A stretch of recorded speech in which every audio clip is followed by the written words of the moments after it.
How much money do you think the average American actually retires with? Seriously, stop for a second and think of a number. Because when you ask people this question, the guesses are all over the place, and the gap between what people believe and what really happens is honestly shocking. Some people immediately jump to the idea of $1 million, because that's the figure that shows up in movies, financial advice channels, and pretty much every conversation that involves retirement. $1 million feels like the benchmark, the magic threshold, the number that supposedly guarantees comfort for the rest of your life. Then you have the opposite group, the ones who assume most Americans retire with almost nothing, because they hear non-stop stories about people living paycheck to paycheck, drowning in medical bills, and having to work into their 70s just to survive. And then there's the middle group, the people who think retirement comes from decades of automatic contributions, slow salary increases, and last-minute catch-up deposits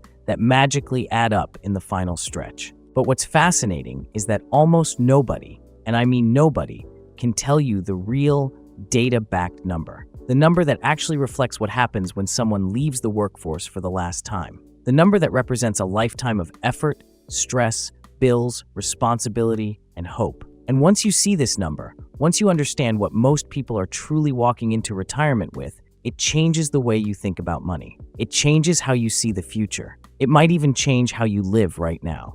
Most people picture retirement as this calm, peaceful final chapter, a moment when money no longer controls your life, when the pressure disappears, and when you finally get to enjoy the rewards of everything you sacrificed over decades. But for millions of Americans, that peaceful chapter never arrives. Not because they're irresponsible, not because they didn't try, but because the system is built in a way that quietly sets most people up for financial disappointment. The truth is that the typical American approaching retirement, ages 55 to 64, has around $250,000 saved. And if that number sounds okay at first glance, it's only because we've been conditioned to hear large numbers and assume they're enough. But once you break down what 250,000 really means in the context of 20 to 30 years of retirement, inflation, medical expenses, housing, and basic living costs, it becomes painfully clear that this amount barely scratches the surface of what a comfortable retirement requires.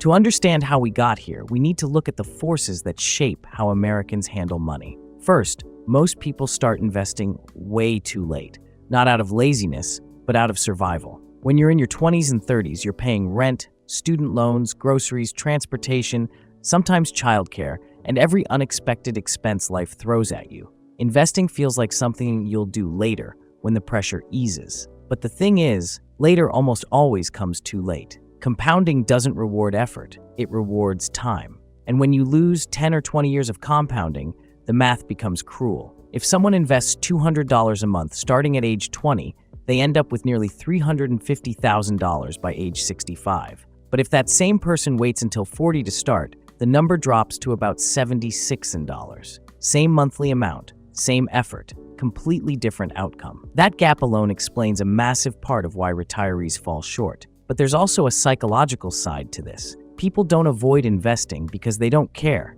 They avoid it because the future feels abstract. Retirement feels distant, bills feel urgent, and the human brain is wired to prioritize what hurts now over what might hurt 30 years from today. This isn't a character flaw, it's biology. But biology doesn't care about your future comfort. Biology cares about survival in the present. And financial systems, marketing, and lifestyle expectations take full advantage of that instinct. The second problem is that Americans place too much faith in Social Security, even though the system was never designed to fully replace someone's income. When Social Security was created, people lived shorter lives, healthcare was cheaper, and the entire economic landscape was different. Today, the average Social Security check is around $1,900 a month. That's roughly the cost of rent in many American cities.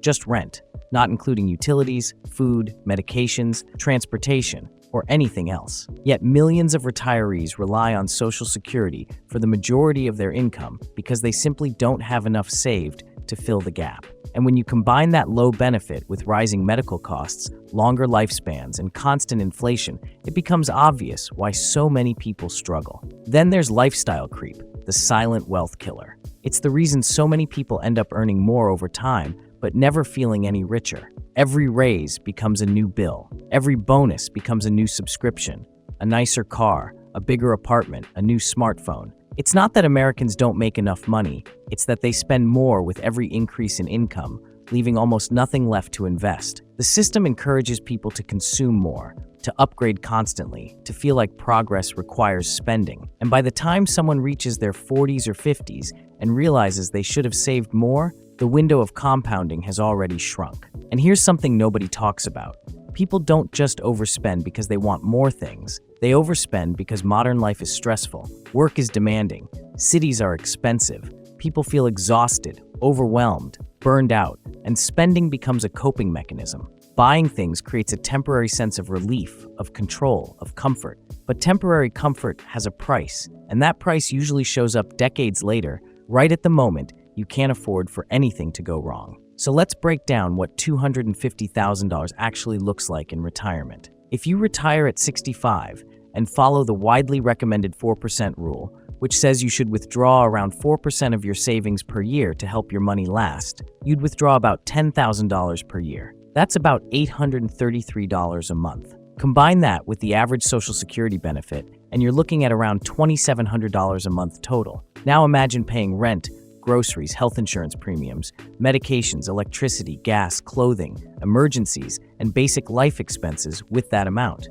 It becomes extremely tight, extremely fast, and that's assuming nothing goes wrong. A single medical emergency can wipe out years of savings. A few months of bad health can destroy a financial plan.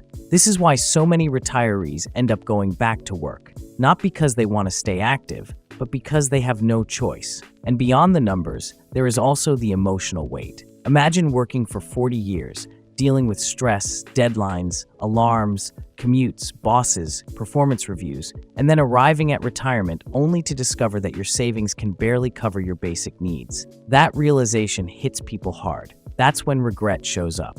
The quiet kind of regret that whispers, "If I had known, I would have done things differently." But by the time that realization comes, time is no longer something you can get back. Knowing all this, the natural question becomes, how much does someone actually need to retire comfortably in America? The realistic answer is somewhere between $1 million and $1.5 million, depending on where you live and what kind of lifestyle you plan to have. That number might sound massive, especially if you're starting late, but millions of Americans hit it, not because they earn huge salaries, but because they start early, stay consistent, invest automatically, and avoid lifestyle creep. Wealth is less about income and more about behavior. And the people who retire comfortably aren't necessarily the ones who made the most. They're the ones who controlled their spending, stayed patient, and trusted compounding. They understood that every dollar has a job. Either it works for you or it works for someone else. They understood that investing isn't about predicting the market. It's about giving time the chance to do what time does best. So how do you avoid the typical retirement trap?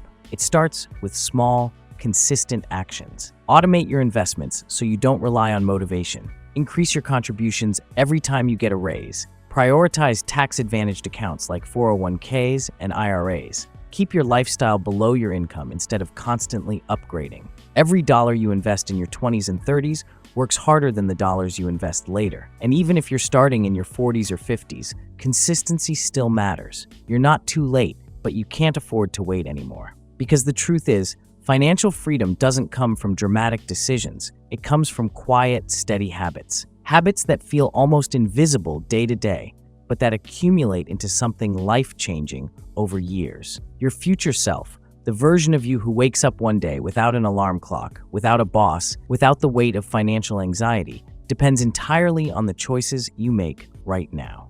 The average American retires with far less than they need, but that doesn't have to be your story. You are not a statistic. Your future isn't determined by the average outcomes. Your future is determined by the choices you make starting today, by how seriously you take your financial independence, by whether you choose to let compounding work for you or continue letting time slip away. Retirement shouldn't be a moment of fear. It should be a reward. And the earlier you take control, the sooner that reward becomes real. If you found this message eye-opening and you want more videos that break down money in a simple, clear, and honest way, subscribe to the channel. You're building a future that your older self will thank you for.